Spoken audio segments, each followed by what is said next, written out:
Hello, everyone. This is Big Dan with Southern Extreme Sports Talk. Just wanted to hop on here for my first edition of the Sharks Are Circling. My team on this first edition is the Michigan Wolverines. Now, I have several friends that live up Michigan, and just wanted to, while they're in the top 25 here, they're the number 24 team in the country right now. Michigan Wolverines are. They're 4-2. To be honest with you, it's not going to be good because they'll probably be doing good to make a bowl game. Of course, they're lucky they got Northwestern on the schedule, which that might be a tough game for them, but that'll be the one that probably will help them get to a bowl game or be bowl eligible. I'll put it that way. Not trying to upset nobody, just looking at what's going on. I'll go over the stats. You leave me in the comments. Tell me what you think. I'm not trying to upset everybody. I just want to point out in the first edition of the Sharks Are Circling that probably not going to be good. You quarterbacks, we got three quarterbacks, Davis Warren, Alex Orji, and Jack Tuttle. They have a combined 107.3 rating from the quarterback position. They have all combined to throw more interceptions than touchdowns. We got 6 touchdowns total thrown, 8 interceptions. So they only have 690 yards receiving. They have 1,140 yards rushing. The Mullins running back, he's got 6 touchdowns. Donovan Edwards has 3. Now,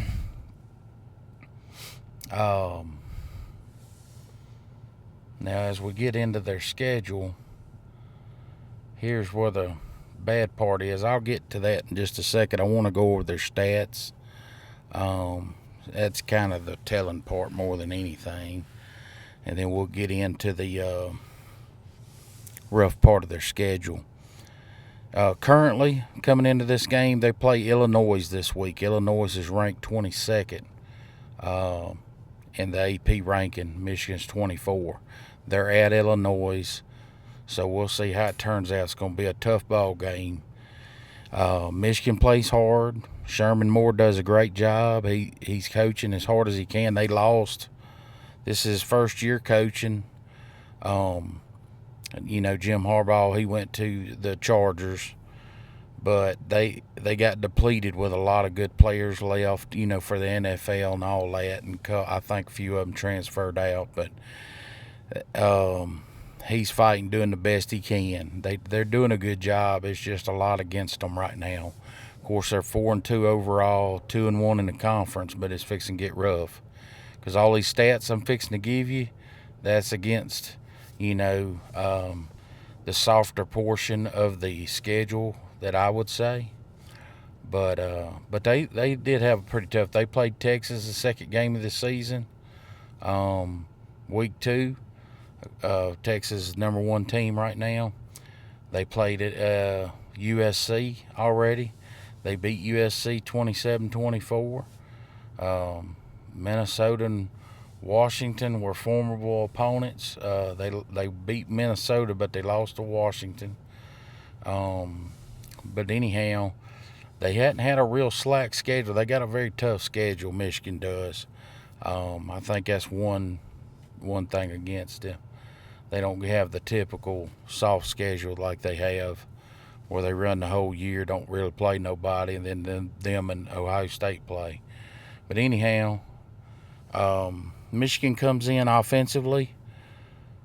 Points-wise, they are 103rd. They average 23.5 points a game. Total yardage, they're 120th in the nation, 306.3. Passing, they're 132nd in the nation at 115. Rushing, they're 39th. That's the bright spot of the offense, is the rushing. 191.3. But when you're one-dimensional like that, it's very tough. Anybody that knows the game knows that. Now, defensively, they come in, they're 56th on points. They're giving up 22.3 points a game. Total yardage, they're 44th in the nation. They give up 336.2 yards a game on average. Passing, they're 111th. They give up 259.8 yards a game. Rushing, they're third in the nation. They only give up 76.3 yards rushing per game. So they're strong up front, evidently. But they're weak on the back end as far as their defensive back, safeties, linebackers, things of that nature. But anyhow, in the conference, same thing basically. Offense, they're 15th in the conference. Total yardage, they're 16th in the conference. Passing, they're 18th in the conference. In the Big Ten, rushing, they're 7th in the conference.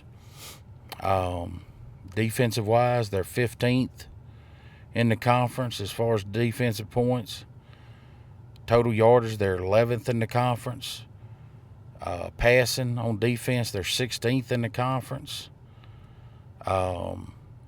And they're first in the conference on their rushing defense. So that's the only bright spot there also. But here's your remaining schedule if you're a Michigan Wolverine fan. Here's what you got to worry about. You play Illinois this weekend. At Illinois, they're favored. The next week you play Michigan State. That's a winnable game. This weekend's a winnable game. But look, I'm just saying in case if you lose it, you play Michigan State, that's a winnable game for y'all. Be a tough game, still winnable. So you go, that's a game you can win. Then you're going to play Oregon. Then you play Indiana. Indiana's tough. So that's going to be 2 losses probably right there. Northwestern should be a game you win. Ohio State at the end of the year. Ohio State's, they're pretty solid. And they're going to beat Michigan this year. Several years ago, everybody was saying Ohio State. I predicted that. I said Michigan's going to win the game. Ohio State was too soft. It's not that Michigan's soft. They just don't. This is first year for Sherman Moore. He lost a lot of players. He hadn't had a chance to fill the pool up with some great athletes yet that depleted them. But anyhow, you're going to probably lose Ohio State, Indiana, Oregon. You may lose Illinois. So that only leaves 2 games, Michigan State, Northwestern, for you to win. You got to win them 2 to become bowl eligible. So that'll leave you at 6-6. So if you win one of the 4 games that I'm talking about that you're probably going to lose, then you'll go to 7-5. But if you slip up and lose one of them other games, you might be in a pickle where you don't even make a bowl game. But anyway, I look for them to make a bowl. I figure they're going to finish 6-6, if not 7-5. But that's what I got for the Sharks Are Circling on the first edition. Michigan Wolverines. But I look forward to the future with Sherman Moore and see how that transpires. And I know they trying to got some donors up there. They trying to lure away my quarterback from LSU that's coming in next year. But we'll wait and see how that shakes out, and we'll talk about that later. If you would like and subscribe, share the content. Appreciate you, and talk to you later. Bye-bye.